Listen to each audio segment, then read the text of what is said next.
Hoje são 25 de julho. Nós vamos ter uma reunião intermediária, intermediária no sentido de diferenciada da sequência que a gente vinha seguindo, e isso vai acontecer eventualmente, né? É, um tema que tem surgido aqui com uma certa frequência, e eu sei que tem vários aqui no grupo que curtem esse tema, buscam esse tema e sentem atração por ele, e ele é totalmente vinculado ao nosso propósito do trabalho do gnosticismo, porque diz respeito a uma população, a um grupo mais especificamente, que também segue essa vertente, com as suas diferenças, porque a gente tem que pensar em termos de tempo, espaço, cultura, né? E aí cada um segue o caminho de uma forma distinta. Então é interessante a gente conhecer alguns desses caminhos, como vão andando. Sim, derivados de maniqueus e bogomilos. Eu e a Lígia temos conversado por N outros motivos, e eu sei que, como eu disse, outros aqui também estudam essa temática. E por questões pessoais outras, nós começamos a conversar sobre assuntos e surgiu essa questão dos cátaros.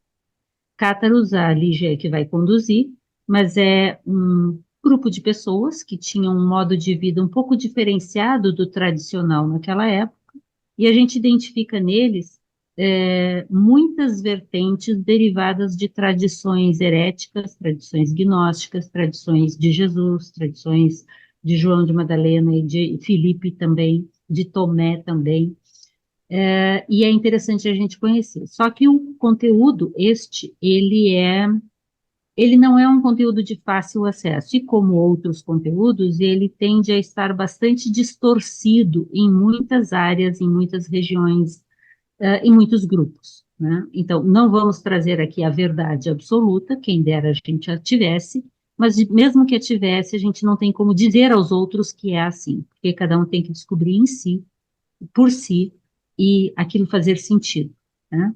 Então, eu gentilmente agradeço a Lígia de ter aceitado o convite, de trazer um pouco do que ela conhece. Ela é muito estudiosa, eu não a conheço muito bem, mas eu achei muito interessante elementos que ela trouxe para a nossa discussão. Eu, a Yara, a Laia e mais alguns outros aqui no grupo, a gente já tem algum contato com parte desses estudos, a gente se interessa por isso, mas é sempre bom a gente retomar ou conhecer por outros caminhos também, tá? Então, à medida que a Lígia for falando, a gente vai entendendo melhor como esse tema também vai se associar a personagens dessa história, desse cristianismo gnóstico. Setianos eu acho que aparece menos, é mais o cristianismo gnóstico que tem alguma coisa ali, né? E aí nós vamos estar com a Lígia. Aí a Lígia que vai dizer como é que ela quer conduzir, se pode falar no meio ou se deixa ela ir falando. Não Pode deixa ela falar ir no falando meio, sozinha, porque senão ela não vai parar hoje. A gente termina amanhã, mas tudo bem.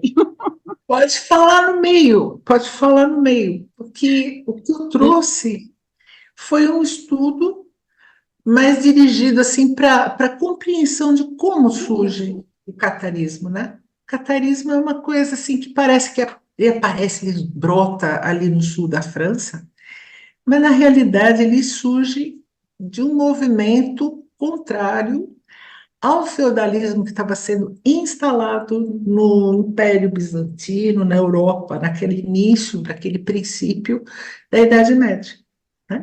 A Idade Média, aquele período depois do Concílio de Nicéia, uma coisa ou outra, né? Século V, é uma coisa assim que parece meio perdida, assim, que está meio maluca, assim, a gente fica procurando as coisas, não acha muita coisa, mas é um período conturbado mesmo, porque ainda estava se estabelecendo, né, um novo regime. E aquilo gerou muita confusão, muita. As pessoas começaram a querer ser contrárias àquilo. Elas começaram a lutar contra aquilo, porque foi ficando uma coisa absurda. A população tinha que sustentar a igreja e o Estado. A igreja vinha antes. Então começam a aparecer movimentos que eram de resistência, né? Então, os bogomilos, eles aparecem como um movimento de resistência. E aqui eu fiz umas anotações, porque a Europa medieval estava repleta de pessoas que eram entusiastas sobre a reforma da igreja, a fim de torná-la alinhada aos ensinamentos de Jesus estabelecidos por seus apóstolos. Mas quando reformar a igreja significa criticar seus líderes, a linha entre reforma e heresia é muito tênue. Aí que começam os problemas. Porque até então tá aquela coisa assim, não gostei, não estou feliz. Tá tudo bem, mas quando começa a criticar os líderes, aí que começa o problema. Aí que começa aquela coisa, meu Deus, eles estão sendo heréticos, né? Sendo heréticos, aquela coisa, né? Então, a linha é tênue. No século X, na Bulgária, um grupo buscando uma reforma radical da cristandade, né, que estava sendo estabelecida na época, foi os bogomilos. Esse grupo surge. Eles foram considerados gnósticos em sua origem. O bogomilismo acontece durante o reinado do czar Pedro I, no século X. Muito provavelmente surgiu na região da Macedônia como uma resposta ao feudalismo e como uma forma de movimento político de oposição ao Estado búlgaro e à Igreja. Apelavam ao retorno do que consideravam ser o ensino espiritual primitivo de Cristo, rejeitando a hierarquia eclesiástica. Isso ajudou o movimento a se espalhar rapidamente nos Balcãs, naquela região ali, expandindo-se gradualmente por todo o Império Bizantino e mais tarde alcançando a Rússia de Kiev, Bósnia, Dalmácia, Sérvia, Itália e França. Aí a gente já chega lá nos cátaros. Os bogomilos eram dualistas, portanto, gnósticos. Eu não entendi o que é que eles fazem, não tem nada a ver. Aí já começa a má informação, né? Olha só a explicação que eu achei. Por que acreditavam em um mundo dentro do corpo, um mundo dentro do corpo e um mundo fora do corpo? Essa explicação eu achei até engraçada. Esquisito. O mundo dentro, o mundo fora, né? Lígia, me dá só um pedacinho para ajudar aqui, né? Então, a Lígia está chamando a atenção que Bogomil, entre outros, né, se coloca contrário àquele estabelecimento da forma como a regra de vida, o modo de vida estava sendo estabelecido. Alguns deles, entre eles Bogomil, tinham interesse em retornar ao que eles entendiam que era o ensinamento cristão, né? Havia controvérsias, isso a gente já sabe. E aí você falou herético. Tem algumas pessoas novas aqui no grupo que podem não saber que a palavra heresia significa, tem a ideia, quem é herético, chamado herético, é porque resolve pensar por si mesmo, não pensa igual todo mundo. Que é isso exatamente que ela ressaltou. Quem se colocava contrário ao que estava tentando ser trazido ou estava se estabelecendo era herético. Com o tempo, os heréticos passaram a ser muito indesejáveis. E por isso surge toda a parte mais negra, né, da Idade Média. Essa questão toda aparece assim. E os Balcãs, essa região toda, vamos lembrar, é a Europa Oriental. E toda a Europa Oriental tem essa influência. Desculpa, Lígia, está com você. Não, tá perfeito, precisa mesmo, a gente vai fazendo juntas, porque é muito interessante o assunto. Se a gente levar só para o lado espiritual, foi um contexto político que acontece tudo, né? Acontece dentro de um contexto político. Se a gente separa isso, você tira os motivos, a motivação das coisas. As forças do mundo, né? Porque pensar nas forças do mundo, você pensar nos arcontes, né? É isso, acaba sendo isso. E é o que atrapalha, né, no fim das contas. Então, nós somos estrelas envoltas em pele. Isso aqui eu achei tão bonito. A luz que você procura sempre esteve dentro de você. Per áspera ad astra. As estrelas por vias tortas, vias ásperas, né? Então, Sêneca, ele escreve esse poema, ele escreve isso dentro de um poema, e lembra que os momentos de dificuldades e desafios que a vida propõe podem nos ajudar a reviver uma força interior. É nesse sentido, né, que é aquela coisa de dentro e fora. Mas essa força interior a gente traz à tona na medida em que vai vivendo esses momentos difíceis, né? E a gente percebe isso na vida cátara, na vida dessas pessoas que viveram aqueles momentos, né, de mudança conturbados e tudo mais. Mais profunda e consciente. Então, agora eu vou começar.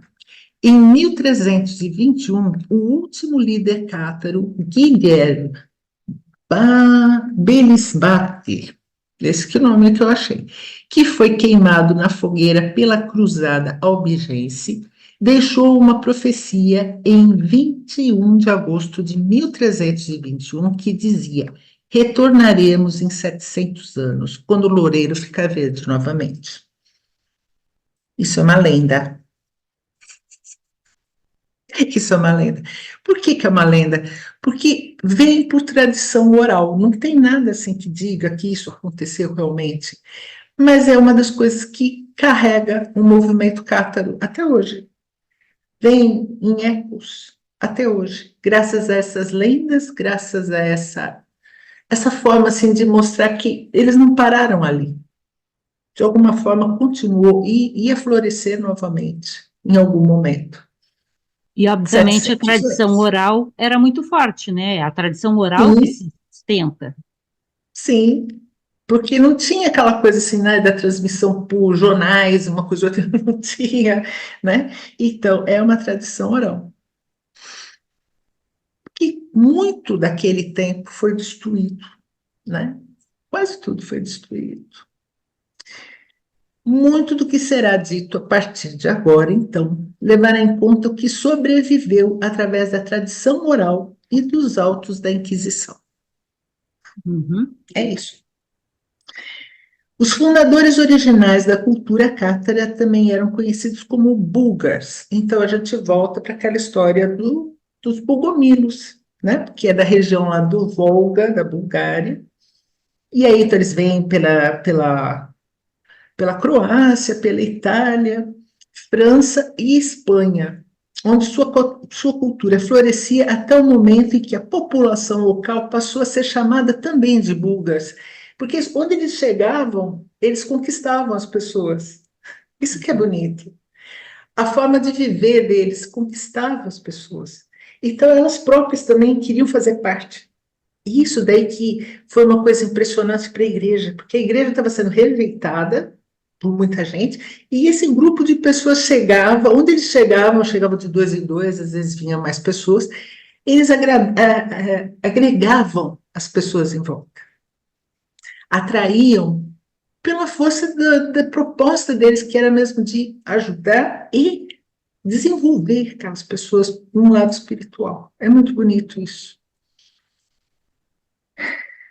Bom, Bogomil se traduz por querido por Deus, ou Teófilo, se a gente for levar para o lado do grego, é Teófilo, né?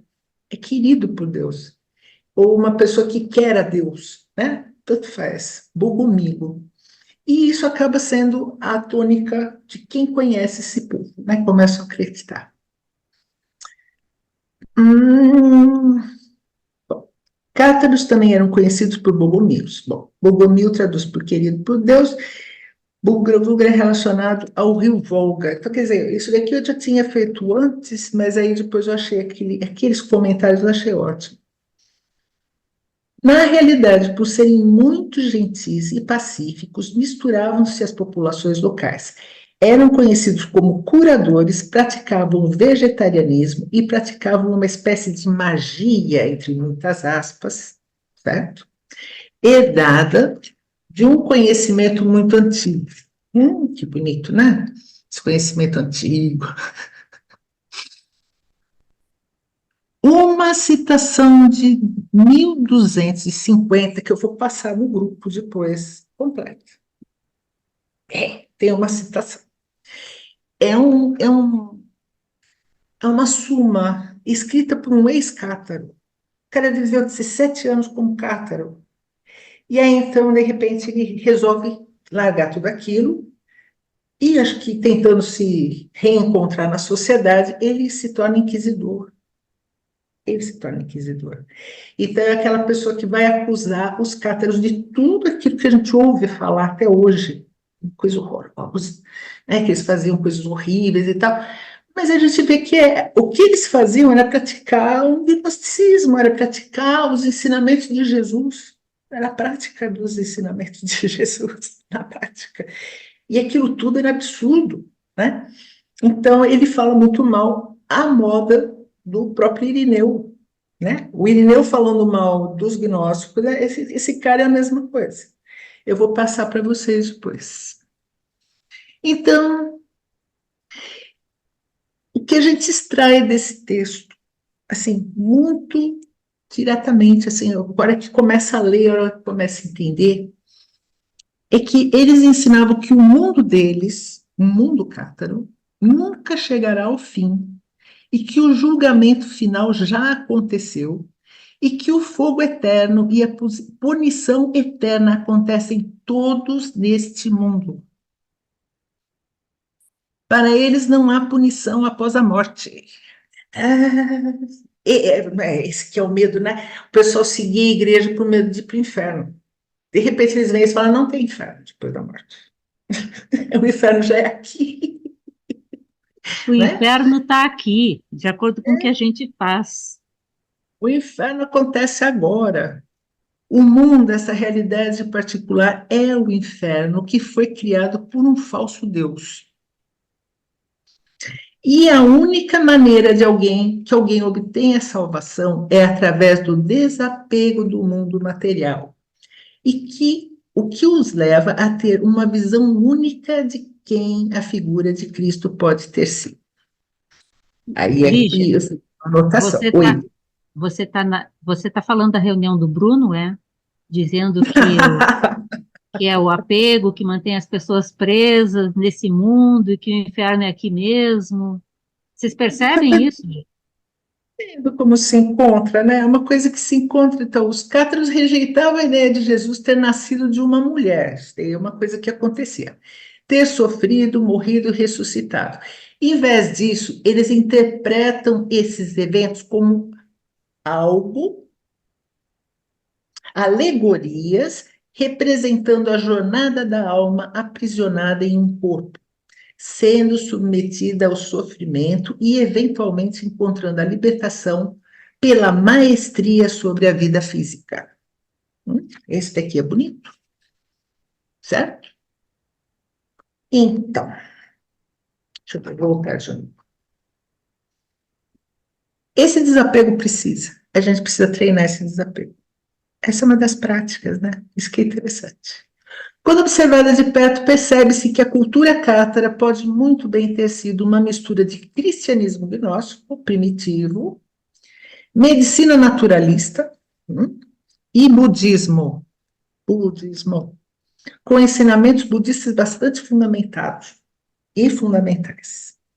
Por isso que encontra, né? Existe um paralelo, vocês já sabem disso, por isso que a gente está fazendo essas aulas todas juntas, né? Isso que é maravilhoso, estudar tudo isso junto, estudar budismo, o gnosticismo e conseguir conciliar, né? Essas duas formas de perceber a realidade, né? A forma de interpretar o que é o Cristo é o que mais os aproxima dos gnósticos e mais ainda dos egípcios, por incrível que pareça. Os egípcios aí na questão de Hermes, né, aquela coisa assim, tal, de você puxar todo aquele conhecimento tal. de que há uma diferença, eu penso, Lígia, pode estar nesse E, caminho, há uma diferença que deve ser compreendida entre aquilo que a gente tem falado, a Laia fala muito no Viveca, entre o homem mestre, Jesus, e o uhum, estado de Cristo que ele representa, né? sim, E que isso em Hermes também vai aparecer, né? sim, E é sim. importante, eu acho, relembrar um detalhe, que os maniqueus estão na base dos bogomilos. E o Mani viajou para a Índia, viveu muitos anos na Índia, e não deve ser por acaso que ele é chamado de Mani, que é a joia Uhum, preciosa, segundo o sânscrito, né? Em sânscrito é a joia maravilha. preciosa. Então, assim, é, os maniqueus escrevem sobre budismo também, além de escrever sobre gnosticismo. Então, é interessante a Sim, gente compreender esse link da história, porque vai fazendo mais sentido. E aí é vai- evidente, eu concordo com você, os cátaros têm práticas de vida que os representam e que estão muito uhum, vinculados a outras tradições que a gente respeita profundamente. sim. Isso que é impressionante, eles fazem uma espécie assim, eles juntam tudo de bom, uma coisa só. Eles juntam, eles sabiam. Isso que é impressionante, eles tinham uma sensibilidade para isso, né? Para juntar tudo o que é importante. Porque a ideia deles era se libertar do, né? Sair do inferno. Não era ser dono, ser o chefe, ter poder, Não, conforme era dos outros não heréticos. sim. Então, isso era muito afastado das crenças vigentes na Idade Média. Estava muito fora, estava muito à frente, muito fora do tempo mesmo, né? Isso que é impressionante. Uma segunda citação diz que seus ensinamentos não se focavam em se uma pessoa viveu uma vida boa ou uma vida má. O que importava era o quanto uma pessoa podia aprender do correto conhecimento sobre a morte. Isso que é interessante. Eu não vi outra citação sobre isso, mas deve estar dentro desse próprio texto que visava falar mal deles. Mas, no fim das contas, não estava falando mal, estava falando daquilo que eles acreditavam. É o quanto uma pessoa podia aprender do correto conhecimento sobre a morte, porque a morte era a libertação. Era a libertação do ponto de vista deles. O que tornaria a experiência da morte numa experiência positiva. E esse é outro elemento chave. O objetivo final é quebrar o ciclo de reencarnações. Eles querem quebrar o ciclo de reencarnações. Languedoc é referência à língua de Oc, falada na região do sul da França daquele tempo. Oc significa sim. O pessoal fica falando, né? Oc vem de óctuplo, não sei o que lá. Não, é sim. Isso que é interessante. Vem de sim. É sim de afirmação, Afirmação. de Ó, confirmação. sim. É como Languedório, o oil, ele se transforma em oui, que é sim também. No norte da França. Achei tão interessante isso. Os Lígia, caras. Oi, querida. desculpa, eu estou meio ruim. Tu poderia repetir essa parte de novo, por favor, que eu não compreendi. Não sei se não foi só eu. Se foi só eu, fica para um outro momento. Então, Languedoc. Languedoc é uma região da França, é do sul da França, aonde os cátaros vão. É o Languedoc. É o sul da França, onde se fala a língua de Oc, o occitano. Uhum. Isso, é o occitano. Então é impressionante a gente ver. Aquela região é uma região muito interessante. Até agora vem a parte que fala sobre eles. Deixa eu ver se eu acho. Os cátaros. A principal região onde os cátaros se estabelecem, porque como muito bem disse a Lígia, eles vão até a Espanha, eles estão na Bulgária, estão espalhados em algumas regiões dos Balcãs, mas eles são chamados cátaros mesmo, e é o grupo, na verdade, cátaros mesmo, como ela já disse, é um grupo interno àquela população, que se tornou, aspas, cátara, né? Eles Isso. vão ser chamados mesmo nessa região, que é o Languedoc. O grande problema do Languedoc é que era uma região muito boa de viver. Esse é o problema deles. Esse que era o problema. E lá eles aceitavam isso, que interessante. Agora vem essa parte do ethos daquela região. O ethos. Eles tinham uma ética, eles tinham uma moral, era uma coisa muito interessante. Eles lutavam contra a igreja. Então ali é o fogo com a palha, né? Junta tudo e forma aquela coisa maravilhosa que foi aquele movimento, né? Eles são logo assimilados pela população daquela região de condes e viscondes poderosos. Essa é uma parte importante. Esses condes e viscondes não aceitavam a dominação da igreja, eles não aceitavam. Combatiam os mandatários da igreja e abrigavam os cátaros. Esses condes e viscondes, eles combatiam os mandatários e abrigavam os cátaros.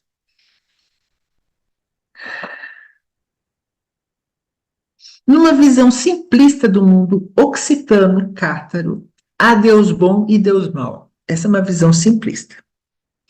Contudo, esta é a interpretação de quem não entendeu sequer o zoroastrianismo. Não entendeu, né? Por isso que fica assim, é Deus bom, Deus ruim. Não tem nada a ver uma coisa com a outra. Onde Ahura Mazda é o senhor da sabedoria. É que tá, Ahura Mazda é o senhor da sabedoria. E Arimã é o mundo material. Ele é o regente do mundo material.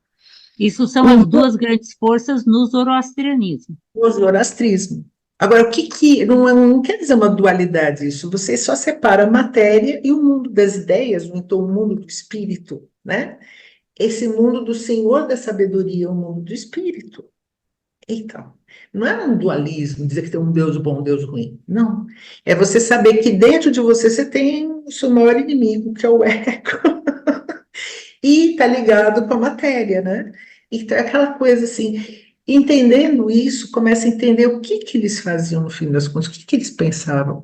O mundo é o ambiente natural do ser humano não desperto sobre sua natureza divina. Repete. Repeat, please. O mundo é o ambiente natural do ser humano não desperto sobre sua natureza divina. Essa que é a questão. Eles despertavam para a divindade, para o que é divino. O que é divino, no fim das contas? Então, a gente vai falar de Platão, né? Platão não falava que olha o belo, você vê o bem, busca o que é bom, seja bom. Porque isso é o divino, a gente acessar essa divindade, né? E os cátaros faziam isso muito bem. Para eles, a guerra acontece dentro de cada um, a guerra. O Deus bom é a consciência do coração, que é capaz de expressar o amor divino. O amor incondicional é a transcendência. Uhum. Quando consegue sentir esse amor incondicional, que é o finamur, que era cantado em verso e prosa pelos trovadores, em verso e prosa. Aquela amada que tinha que ser conquistada, que tinha que ser, protegida. É a alma. É a alma. E aquilo tudo era cantado pelos trovadores de uma forma tão bonita, né? Eles eram poetas e eram filósofos, né? A transcendência através do amor. Isso que marca. Através do amor podemos mudar a nós mesmos e ao mundo. Certo? É isso que era ensinado. Por isso que falam tanto no livro do amor. Tem uns romances horrorosos sobre Maria Madalena, sobre isso, sobre o livro do amor, aquela coisa e tal. Mas é a vida deles, é a própria vida, a própria forma que eles experimentavam as coisas, que fazia essa bondade, esse amor ser posto em prática. E era isso que aproximava de Deus, fazia eles serem queridos por Deus, né? É tão bonito isso. A época dos trovadores vai de 1180 a 1210. A Cruzada Albigense, assim chamada por Albi ter uma grande concentração de cátaros, começa em 1209. Quem não se submetia a Simão de Montfort, que é aquele hominho bonitinho, né? aquela criatura doce, né? Chegaram para ele e perguntaram, né? Como é que a gente vai saber quem é cátaro, quem é cristão, quem é bom, quem é ruim? Fala, mata todos, Deus vai saber quem são os seus, né? Ele falou assim, tão lindo, tão fofo, né? Uma pessoa tão doce. Então, quem não se submetia a Simão de Montfort era excomungado. Enquanto isso, nada demovia os cátaros, nada demovia. Eles eram determinados em manter a sociedade viva, porque para eles a importância de estar ali era estar junto com as pessoas e dentro daquele sistema que eles criaram. Não tinha diferença de castas, não tinha aquela coisa hierarquizante. O bispo, considerado bispo, ele trabalhava junto com aquele que era o mais simplesinho de todos, aquele credente que estava ali só talvez pelo pedacinho de pão que recebia. Era uma coisa assim, sabe, que tinha uma troca muito bonita, e era uma sociedade que era comandada, era governada por pessoas com essa inclinação, né? Então eles não se demoveram, apesar do início de todas as tribulações. Me dá um pedacinho, Lígia. Só porque, Oi. assim, eu não sei o que o pessoal aqui conhece. Simão de Montfort, a Lígia deixou bem claro que ele é um doce de pessoa, ele foi o líder da cruzada contra os cátaros, né? Foi o que foi à frente e o que ele ganharia com isso é tudo que ele conseguisse conquistar era dele. Então, o negócio era pilhagem, era roubo, e para isso matar todo mundo. É bem feio a história, e é uma história terrível dentro da história da humanidade. Essa coisa do dualismo que a Lígia também estava comentando, na minha opinião, e eu quero colocar isso como uma questão para depois, Lígia, se não tem a ver com exatamente a interpretação errônea que até hoje a maioria das pessoas fala, que os maniqueus são dualistas. Então, qualquer coisa que você fala de uma polaridade mais forte, você é maniqueísta, né? E não é essa a realidade. Né? Bogomil não é dualista, mas eles mostram que a força se manifesta em polaridades. Sem polaridades não há manifestação. Então, isso é muito interessante de ver. E, por último, eu sei onde é que é Albi, mas tem gente aqui que não tem ideia que Albi é uma cidade, é uma cidade, era uma fortaleza, né, no meio daquela região do Languedoc, que é a região da língua de Oca, que é a região a Ocitânia, que é a mesma coisa, né, aqueles que falam a língua de Oca.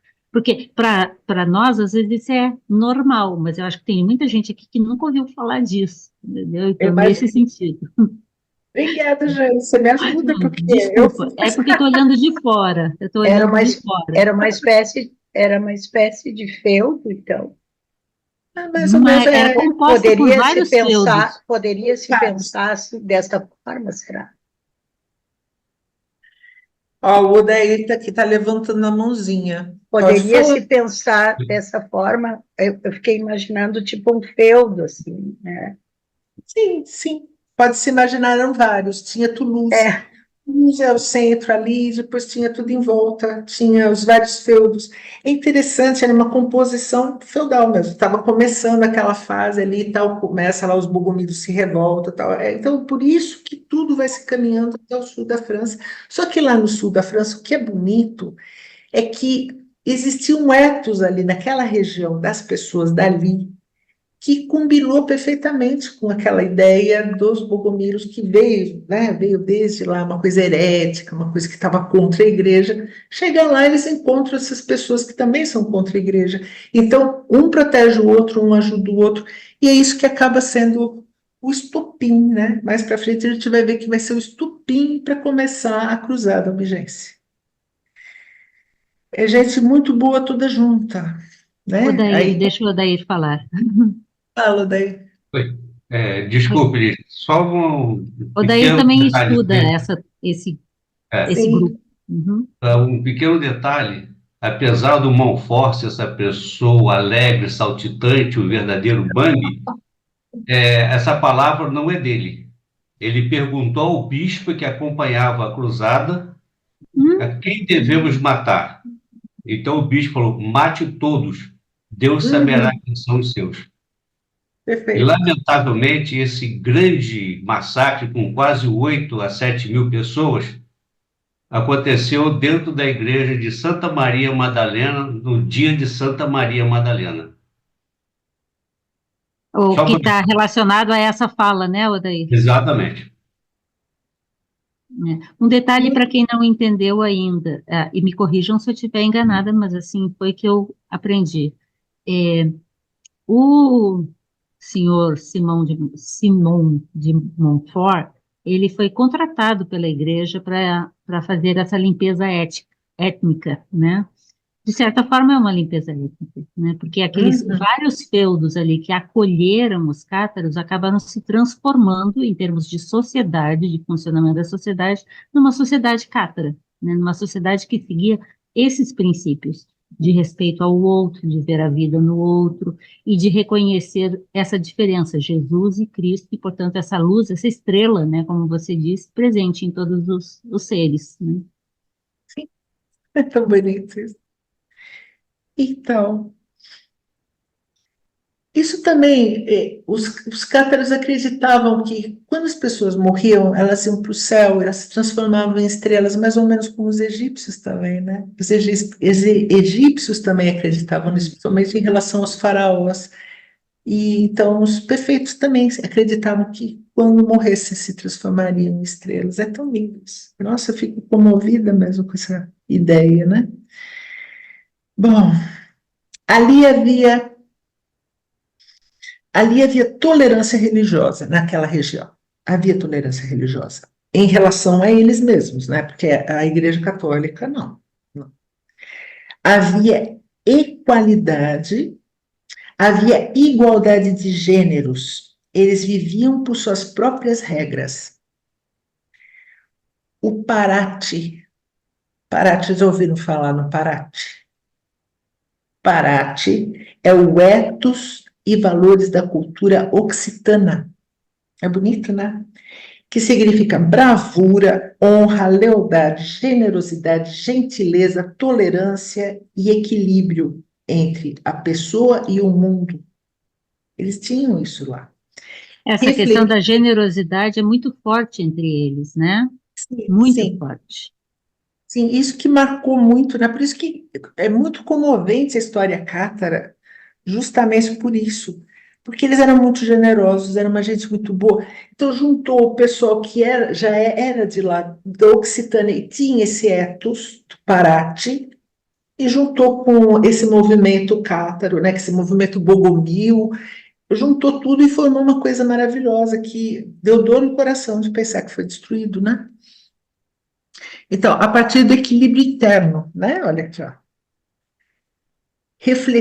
Aqui o equilíbrio entre a pessoa e o mundo refletido a partir do equilíbrio interno. Então, a pessoa encontra esse equilíbrio interno, a gente lembra daquela coisa também da cruz de luz, tem o centro, você se mantém no repouso. É no repouso, é nesse repouso. Então, eles viviam esse centro, esse meio, eles procuravam alcançar esse centro como equilíbrio interno, né? Isso é Parate. Se seguir Parate, você desenvolve o valor do mérito, da conquista interior, o Pretz, que também é um termo da região. Parate era endêmica à Occitânia. Endêmica era da região. A região tinha essa proposta de Parate. Cátaros foram o primeiro grupo combatido pela ICAR, além dos muçulmanos na Terra Santa. Foi uma cruzada para eliminar um grupo de pessoas reconhecidamente cristãs. Isso que é incrível, né? Uhum. Primeira vez. Enquanto em corpo físico lidavam ainda com a crença na reencarnação. Isso os cátaros, né? Motivo pelo qual abstinham-se do consumo de carne e produtos animais, porque acreditavam que na metempsicose. Então, isso é interessante também.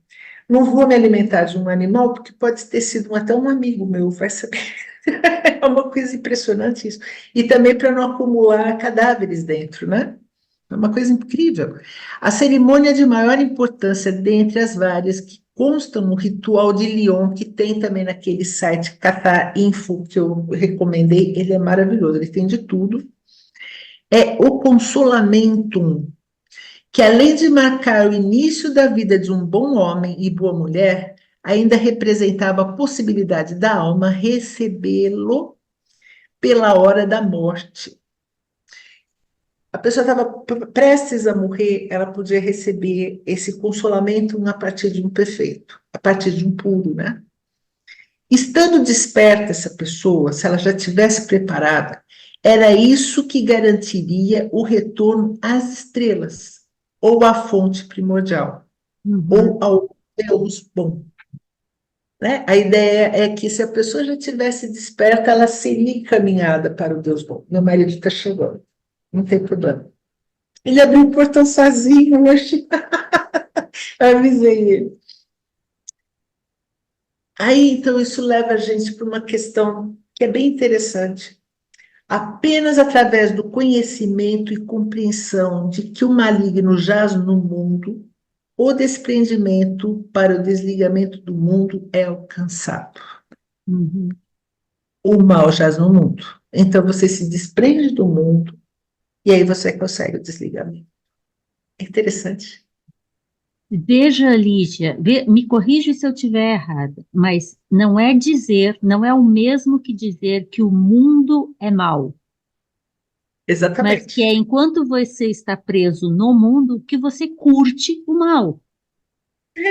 Acaba Porque sendo. estar aqui é estar sujeito a esses pares de opostos, e enquanto Sim. a gente não souber fazer a escolha adequada, no sentido de despertar isso no coração, ter luz no coração para encontrar o caminho certo, a gente está sujeito às mal, às malícias e maldezas do mundo, né? Justamente.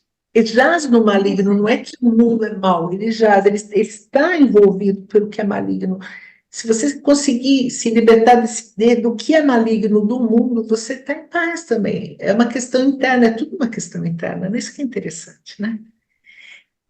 Então, o desprendimento para o desligamento do mundo é alcançado nessa condição, né, de compreender que você tem que se desligar. Não, não é questão assim de você deixar de viver, não. O pessoal fala muito, né, que eles eram suicidas, que eles faziam aborto, né, faziam aborto, que mais que eles faziam, que eles provocavam a eutanásia. Não era nada disso. Eles ensinavam que tinha que se desprender, né? Isso era importante. Isso era importante. Inclusive o direito à morte, né? A uma Sim, morte digna, nesse sentido. sim. E ainda recebendo Eles não matavam consolamento. nada, né? Eles não matavam nada, nem plantas, era assim uma coisa muito, muito rígida. Eu lembro de ter lido alguma coisa sobre a preservação das árvores. Sim, sim. Porque a árvore era importante também, eram formas de vida, né? Toda a vida era prezada. Isso é muito bonito de se imaginar, né? Pessoas que estão integradas com a natureza, com tudo, né? Sentindo esse amor por tudo e tendo compaixão, vivendo da forma mais bonita. O budismo, né? Vive como um budista viveria num mundo tão violento como era naquela época. Eles criaram um Muito. paraíso, né? Um fato que poderia passar despercebido se não fosse de conhecimento, que a construção de templos e igrejas no estilo gótico. Ah, peraí, eu vou ter que ler de novo. Um fato que poderia passar despercebido se não fosse de conhecimento, que a construção de templos e igrejas no estilo gótico e rotundas partia de templários, é a construção do castelo de Montsegur. Poderia passar despercebida essa construção do castelo de Montsegur se a gente não soubesse que os templários construíam templos e construíam rotundas, né, aquelas igrejas redondas. Uhum. Isso por toda a Europa eles foram construindo, né? Então, isso poderia passar despercebido. O formato daquela fortaleza de Montsegur. Lígia, para quem não sabe, os templários são contemporâneos aos cátaros. São nomes diferentes, são grupos diferentes, mas são contemporâneos. Isso mesmo. O formato, então, voltando, o formato peculiar de sua edificação é uma das provas que se pode coletar sobre a participação de cátaros e templários de um mesmo movimento. Eles faziam parte desse mesmo movimento. Porque essa construção ela se orienta pelas estrelas. Quer ver, ó? Esse movimento era o de trazer e implementar a ordem celeste na Terra, de alguma forma. Como egípcios e povos mais antigos faziam, utilizar-se de geometria sagrada e geografia sagrada fazia parte de um currículo aprendido e posto em prática. Isso por parte dos templários. Então, quer dizer, na medida que eles constroem, né, essa edificação, fica claro que eles participaram, eles estavam juntos. Não era simplesmente falar, eu conheci, eu tinha... E também eles tinham sobrenomes, os mesmos sobrenomes dos cátaros e dos templários. Tinha muita gente que tinha o mesmo sobrenome, eram parentes, eram pessoas que estavam muito próximas. Isso é muito interessante também, né? Pois bem, os templos e igrejas templários estão em cruzamentos de linhas de lei. Essas linhas de lei, elas não são cientificamente confirmadas, não tem nada que diga, mas elas teriam uma correspondência com o campo magnético da Terra. Uhum. Você, desculpa o barulho que ele está pondo comida para gatinho. Então, essas linhas de lei, elas teriam correspondência, mas eles seguem essas linhas de lei. E essas linhas, não por acaso, são antigas rotas de peregrinação de muitos povos que povoavam a Europa no correr de milênios. Isso que é interessante, eram rotas seguidas pelos celtas, por outros povos mais antigos. É uma coisa que existia ali. As pessoas percebiam que aqueles caminhos eram mais suaves para caminhar de um ponto a outro, e acabaram se tornando rotas de peregrinação.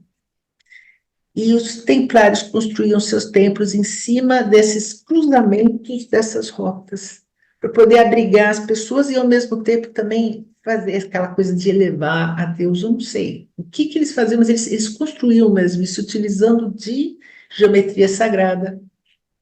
É como se fossem pontos magnéticos específicos, né, de cruzamento de forças, que não pode ser, ou pelo menos no momento não é comprovado cientificamente, mas isso tem nos egípcios, tem aí e tem algumas outras tradições.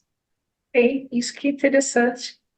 Conhecedores dessas rotas e munidos de projetos arquitetônicos obedecendo constantes matemáticas como o números π, que é o da circunferência, para fazer as rotundas e tudo mais, e o φ, que é da sequência Fibonacci, é o fator de crescimento das formas da natureza, tá? Esse φ é o fator de crescimento das formas da natureza. É 2, e você vai somando sempre o número e o número anterior, você vai obtendo o número seguinte. É o fator de crescimento da natureza, é a razão áurea, né? Isso que é interessante.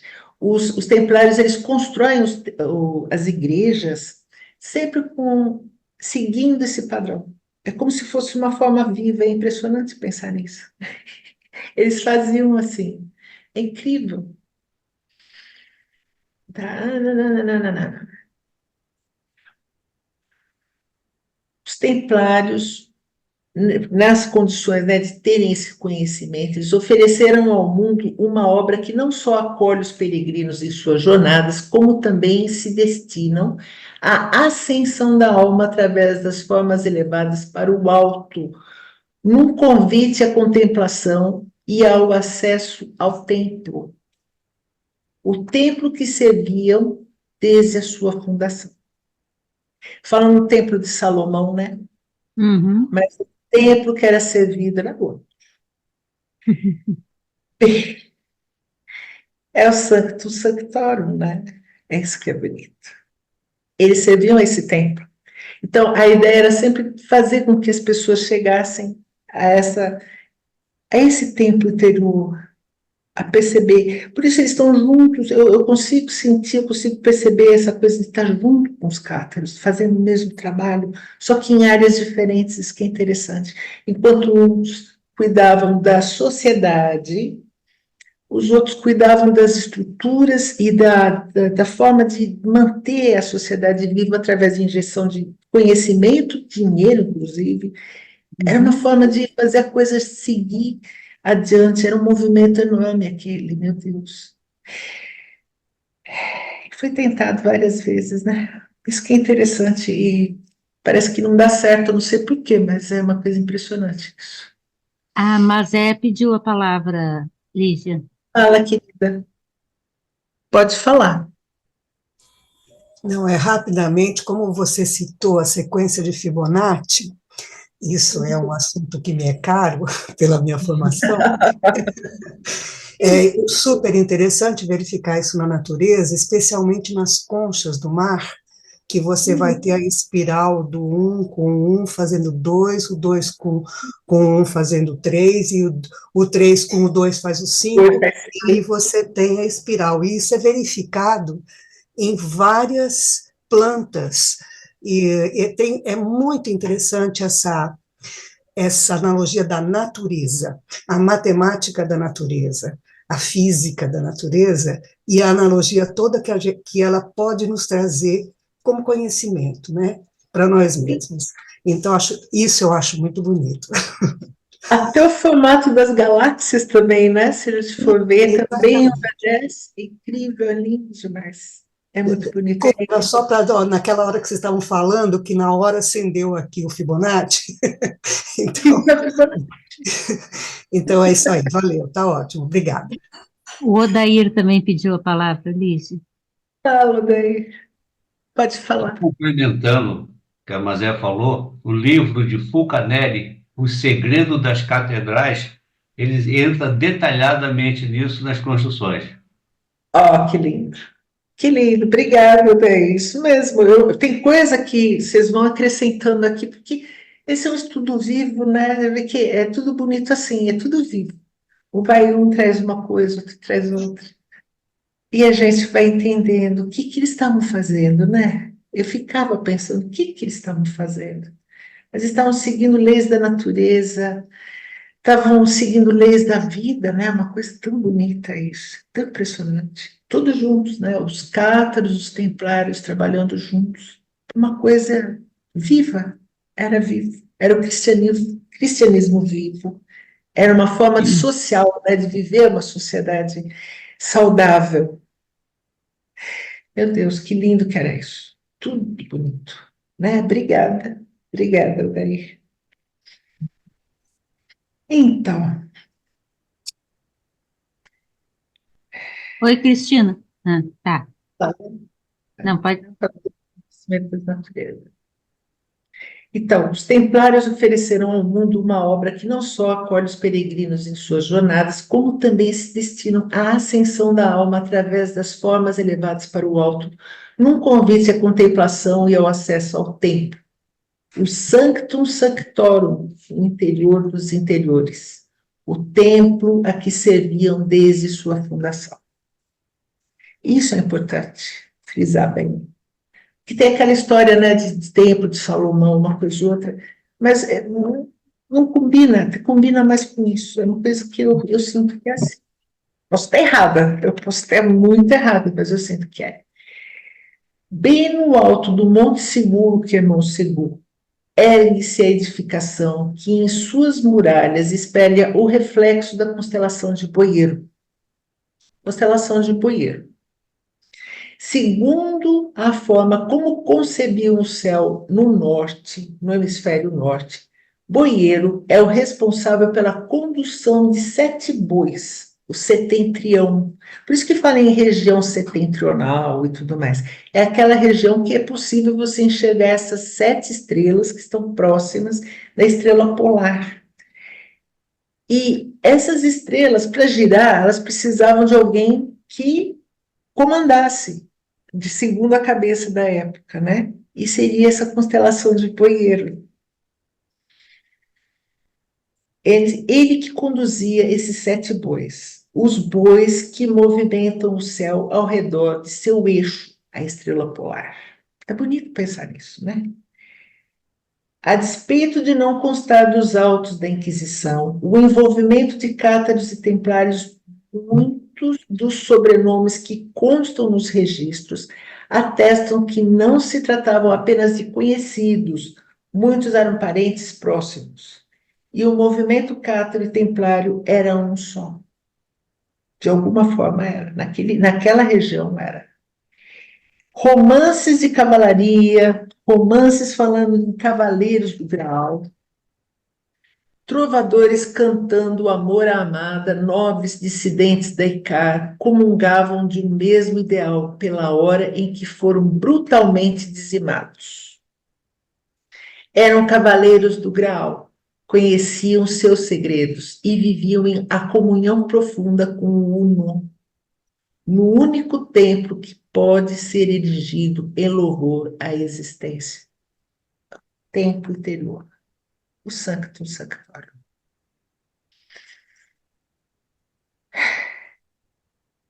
Eu acredito que é isso que eu tinha para falar, que eu anotei.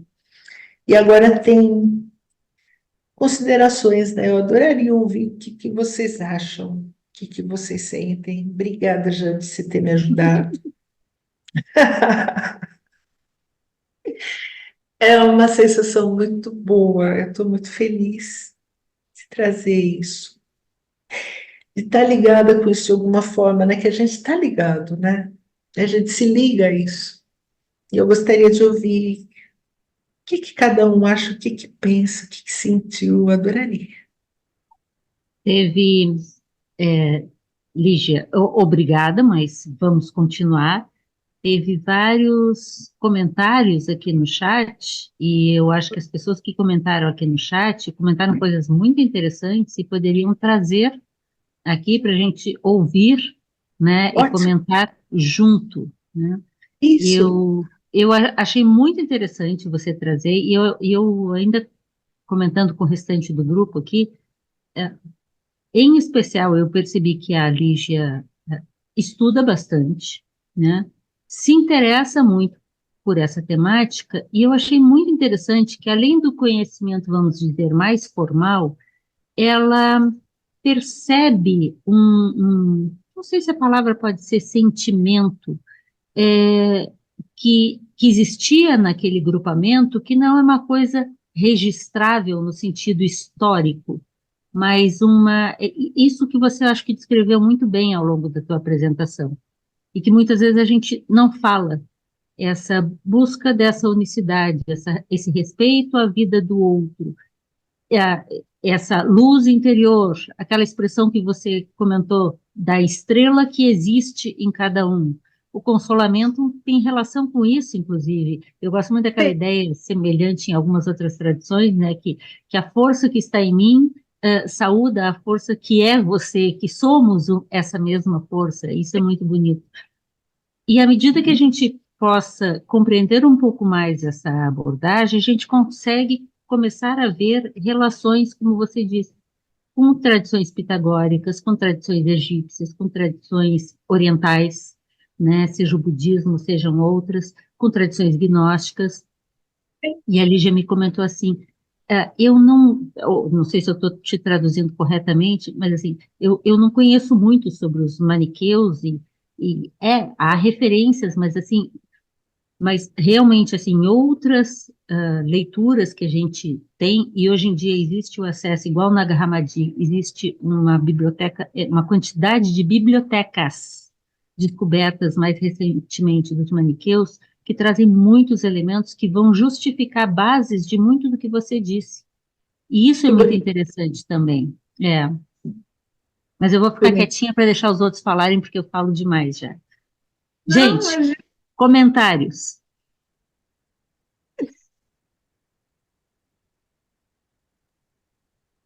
O Silvano colocou um comentário aqui no chat, que você bem que podia comentar aqui, Silvano. Comenta, vamos lá. Sim, eu vou comentar. Não, eu achei muito bonito mesmo essa apresentação dos cátaros aí. E eu até tinha visto um vídeo, e a gente olha muito esses filmes medievais, então a gente vai combinando as coisas, e para mim passou um filme na minha cabeça, né? Legal.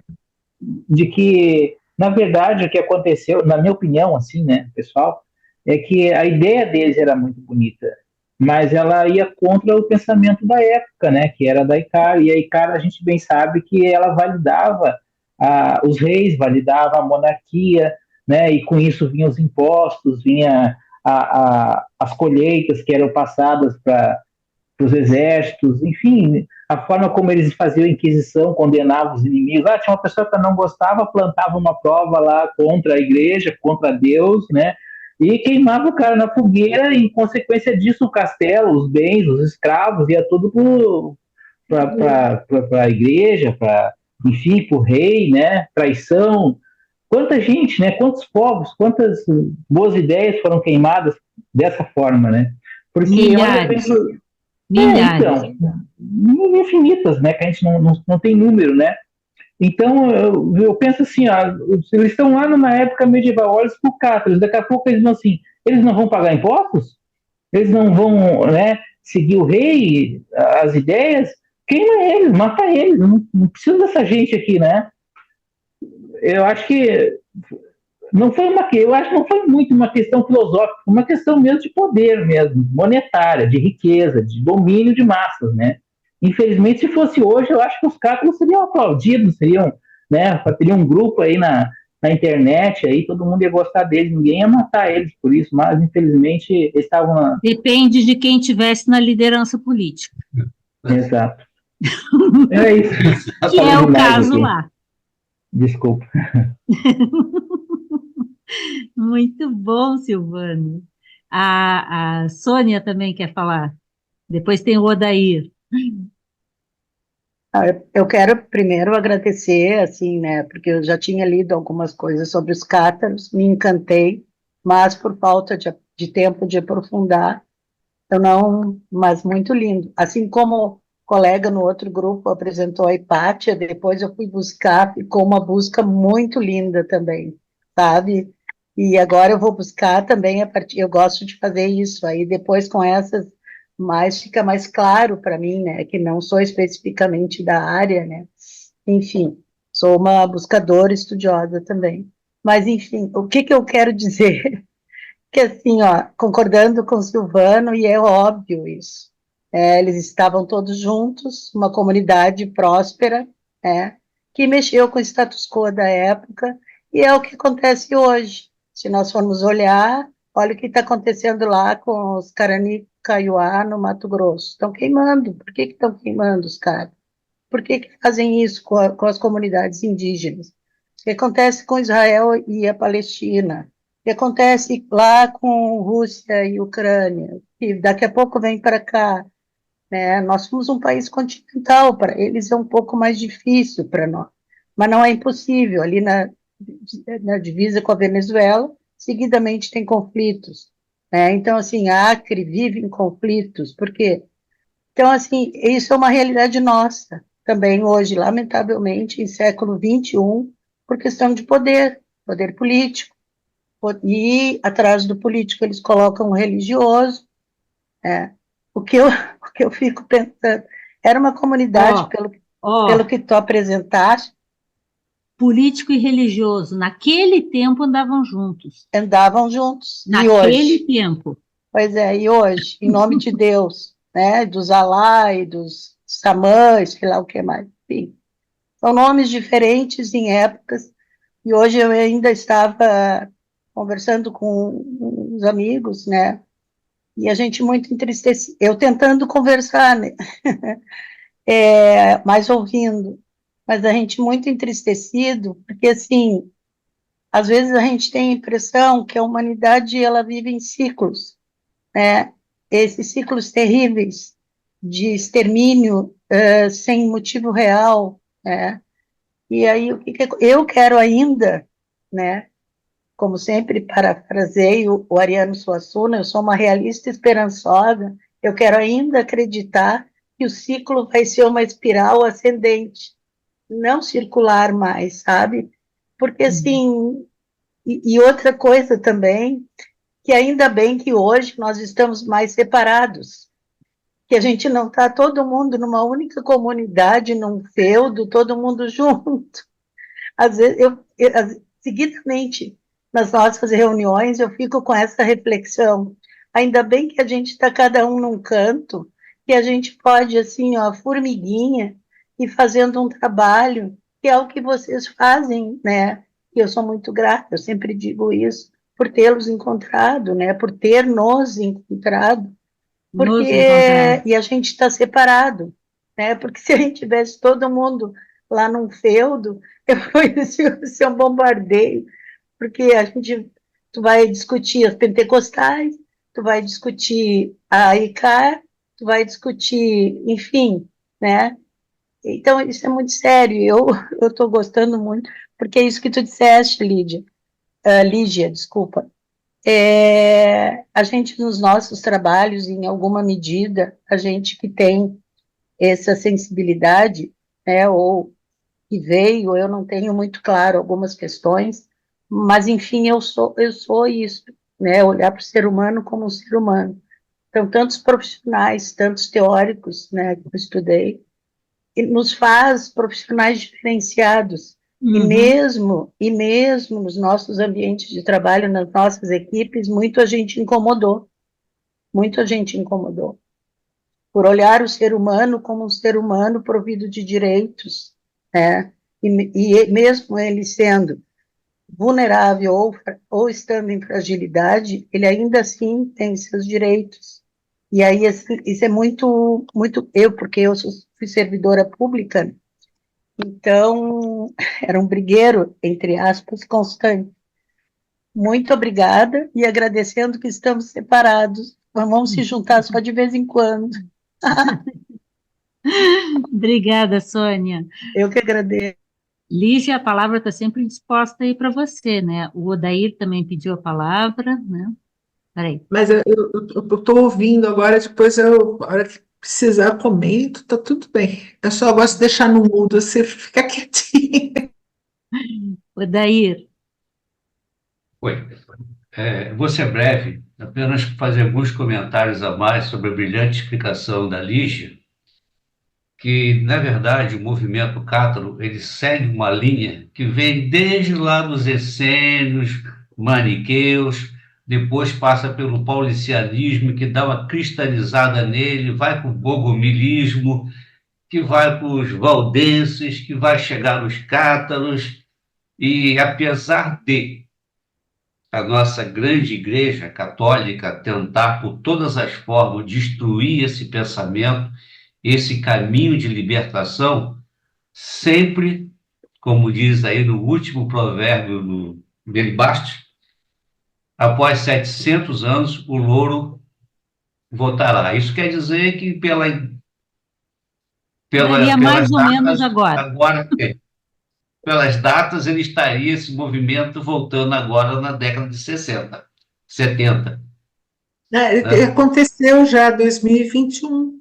2021 foi o ano que marcou-se 700 anos dessa lenda, mas não deve ser lenda, porque tem até o nome dele, né? Do Belibasto. Né?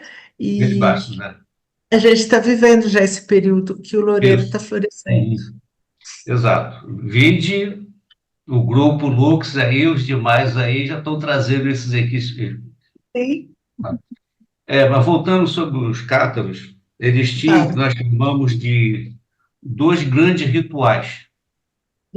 O consolamento, que é quando a pessoa falece, faz essas honras, e o melhoramento. Melhoramento. É quando ele vai trabalhando a pessoa, porque eles eram reencarnacionistas, tá? Então, não existia no pensamento deles essa ideia de ir para a estrela, não. Tá? Segundo a literatura deles. Então, esse melhoramento preparava eles para que, de tal forma, ficasse nas nossas, digamos, lembranças espirituais, ou seja, a nossa lípica, essas informações de todos os aprendizados que nós tivemos, para que ele tivesse, numa próxima encarnação, já ter uma melhora para seguir sua evolução. E eles adotavam também um evangelho que era basicamente baseado em cima dos Atos dos Apóstolos e no evangelho de João, tá? Que é o Interrogate Johannes, tá? Que existe duas cópias, uma em Viana e outra em Carcassonne, ainda nos originais, que são bem interessantes. Por isso é chamado a Igreja de Joana, tanto o hino cátaro, né, tá? Ele está Isso, aí, é totalmente baseado em cima disso aí, justo. tá? Eu consegui esse texto de João, eu vou passar para a gente lá no grupo, tá? Que eu consegui, tem em inglês, eu consegui traduzir no Google Tabajara, consegui, e Qual, ficou interessante. qual texto? Eu vou passar pra gente. De João, esse daí, que Esse era aqui? seguido. O Esse Interrogatio é, Johannes. é o Interrogate Johannes. documento, é o documento mesmo. Esse daí é o Documento. livro, né? Esse é o Não, é o livro. livro com a tradução do documento. Isso. Aí, então, é sobre João. Deixa eu ver. Exatamente. Quer ver? Tem o nome aqui, que aí Desculpa, eu só. Odair, eu não entendi. Só me clarei aqui que eu acho que eu fiz confusão. Eles tinham este documento que tu estás falando como Sim, um norte, algo que eles seguiam, é isso? sim, o evangelho. Eles chamavam de Evangelho. evangelho. Tá, Exato. Evangelho. tá. E esse evangelho é baseado em dois que tu falaste. Não, existe duas cópias Há duas cópias. em latim e em grego. Uma está Ah, em tá. Viena e o outro está em Carcassonne, Tá, tá? isso que eu não. E no Museu de Mazamet, tá? O Museu dos Carros de Mazamet na França, ele tem bastante informações. E eu passei até um filme aí sobre o labirinto, da Kate O Moss, labirinto. que conta exatamente isso. E durante o incêndio lá, da queima de Monseguir, dois cátaros conseguiram escapar, levando consigo três livros: o livro das palavras, o livro dos números e o livro das plantas, onde tinha toda a parte do conhecimento medicinal deles, tá? Desculpe eu estar entrando um pouco, mas é que Não, nós estamos eu estudo um reunindo pouco o catarismo há informações. alguns anos. E Isso. Nós estamos estes livros que tu citaste estão neste museu. Estão nesse museu. Que lindo, que legal. Tá? Muito Então, obrigada. nós estamos juntando diferentes vertentes de informação, como a Lígia colocou antes. Este, como outros temas, a gente tem fontes Sim, variadas, algumas muito válidas, outras mais ou menos válidas, do tipo ouvi dizer, alguém falou para alguém que falou para é, alguém que falou para alguém, e chega fumaça disso, e outras que são completa viagem na maionese, né? Então, sim, ter esse discernimento é que faz uma grande diferença para isso. Mas veja como é interessante a gente reunir pessoas diferentes com esses interesses trazendo isso. A Lígia me comentou várias das coisas, Odair, que você estava falando aí também, então, só que ela foi mais sucinta, mais delicada, não trouxe algumas dessas informações também. Porque, inclusive, ela é muito, tenho esta impressão, muito criteriosa em termos de o que a gente não consegue ter muita certeza, vamos colocar com mais cuidado. Não sim, questionando a sua informação, Odair, por favor, não é isso. Mas cada um de nós, às vezes, teve ou não teve ainda acesso. Eu quero fazer um parênteses para poder devolver a palavra, que era exatamente porque eu levantei a mão, porque tem a ver com isso e com o que a Denise colocou no chat, às 8h13, que ela diz assim: quando a Lígia menciona a fácil aceitação do catarismo pela população ao sul da França, talvez essa permeabilidade se desse pela instrução do Evangelho de Jesus, transmitido por Maria Madalena, nos primórdios do cristianismo neste local.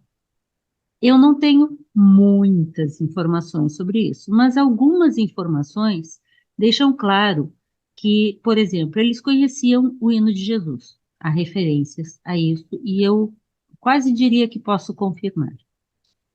Eles conheciam pelo menos partes do Evangelho de Tomé. Como chegou até lá, eu imagino que tenha sido por esse caminho vindo da escola de Bardesanes para cá, porque não tinha como ter vindo pelo sul da França, pelo Mediterrâneo. Eles conheciam muito de Madalena, porque Madalena viveu lá. Madalena deixou marcas fortes naquele ambiente. E o Evangelho de João era extremamente importante para aquele grupo. Eles traduziam, isso a Lígia não comentou, mas eu acho que é um ponto importante do pouco que eu pude conhecer, eles traduziam os evangelhos e os textos sagrados, tudo ali em Guadioc, tudo ao occitâneo, porque eles pensavam que as pessoas têm o direito de conhecer por si mesmas. Eles tinham a preocupação de ensinar a ler e escrever às pessoas, de ensinar, como disse o Odair agora, botânica, como disse a Lígia, medicina, né, coisas do aprender a viver. Porque a vida era muito difícil naquele tempo, gente. Vocês conseguem imaginar o buraco que era viver naquela época? Num meio que não era favorável aos menos privilegiados? Então é muito complicado. É interessante a gente se colocar naquele ambiente para tentar entender melhor. Então, inclusive, chamei a Denise, que deve estar aqui na reunião ainda. Denise, comenta também. Mas eu cortei o Odair, vou repassar a palavra para o Odair e devolver para a Lígia.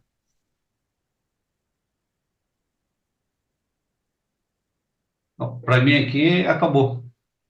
Tá? Obrigada, Agora, Odair. se for para te dar um pouco de inveja, deixa eu ver se pega aqui. Pegou. Letras Doc. De onde? Qual que é essa daí? A Bíblia Occitana. Bíblia Occitana, você tem. Aqui. Meu Deus. Tá, aí então tem o livro dos dois princípios, tem o livro de João, livro de João Evangelista, o livro dos dois princípios do Giuseppe, lá não sei das quantas, eu não lembro o nome dele. É o, Jacob. Quem que é. era? Vocês, Que aqui, vocês conseguem perceber como, eu acho que isso para nós do Lux tem que ficar claro. Não é que existe uma única linha de pensamento ao longo da humanidade toda, não. Mas existe uma força motriz que se expressa de diferentes formas, em diferentes culturas, ambientes, momentos, tempos, e que está, como dizem os essênios, em eterna luta das forças de um lado e de outro. E cabe a cada um de nós e a cada comunidade, né, favorecer ou tornar possível que aquilo que traz o equilíbrio, tipo o Tao, né, o TAO, o Tao, possa predominar. E assim, provavelmente, todos serão menos sofrimento, serão mais felicidade, né?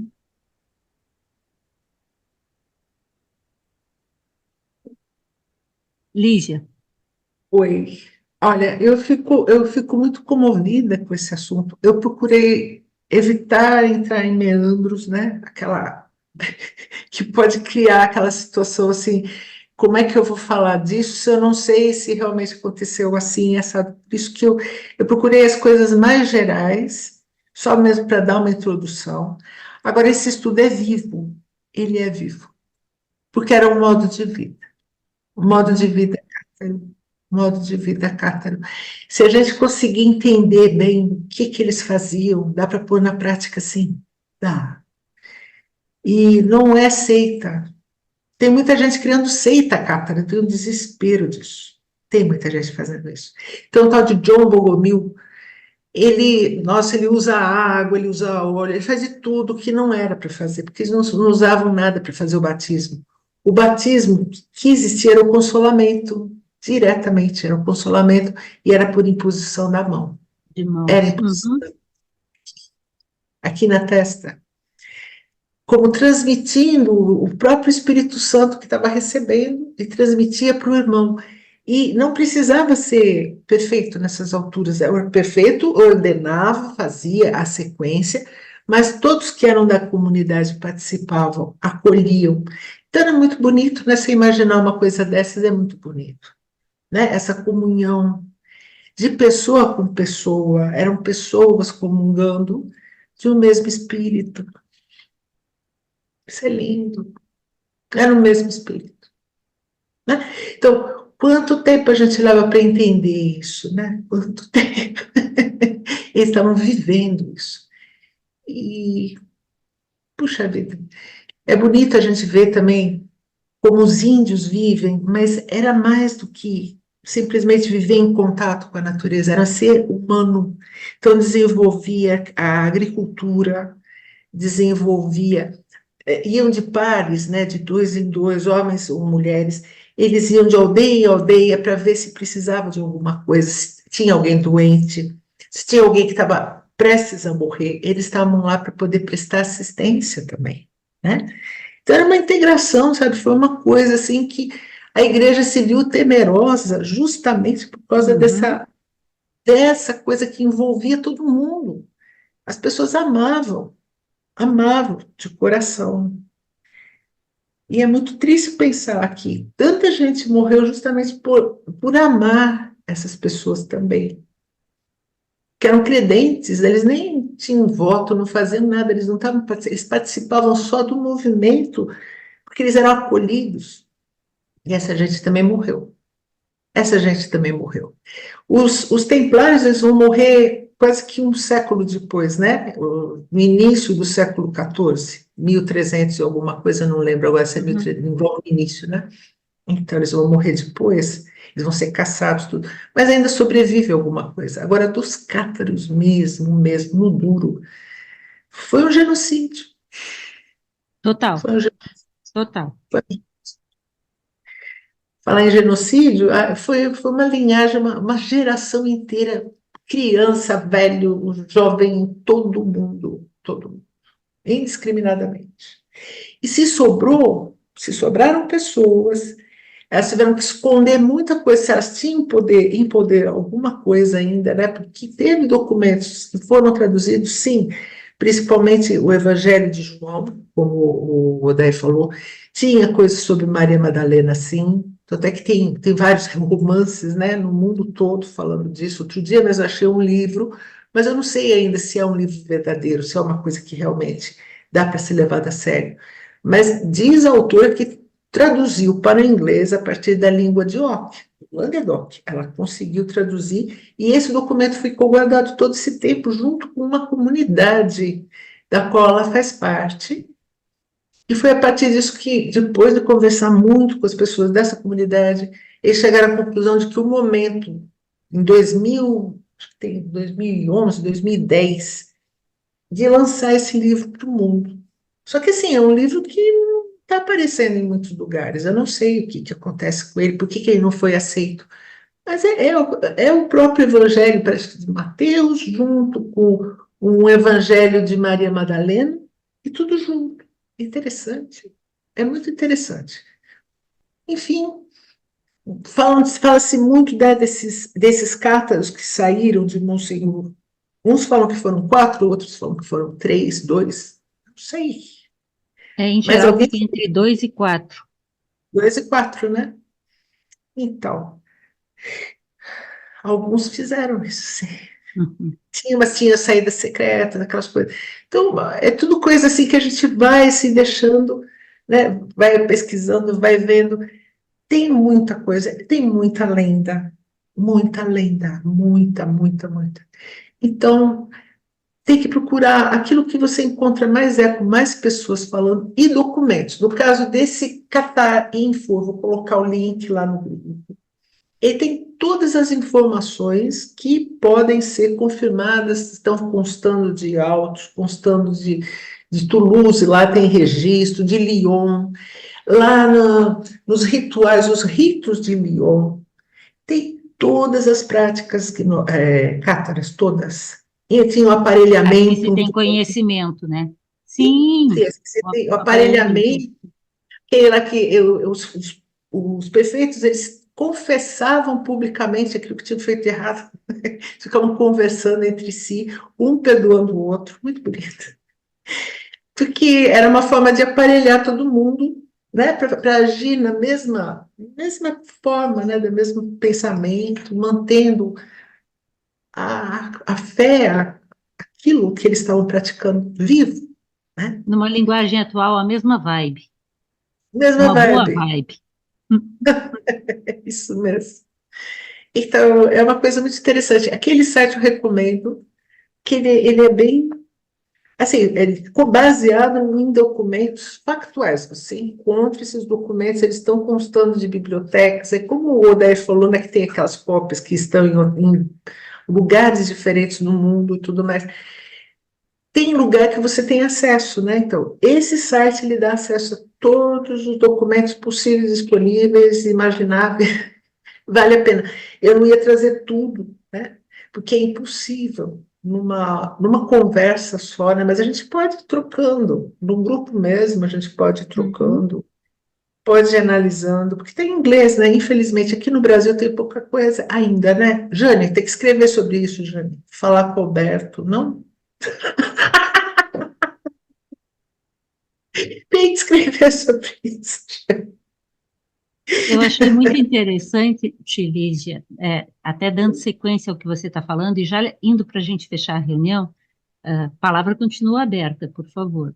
Que aqui no chat e também nas falas, muitos sugeriram semelhanças com outros grupos que são justamente grupos aos quais a gente, de certa forma, se vincula.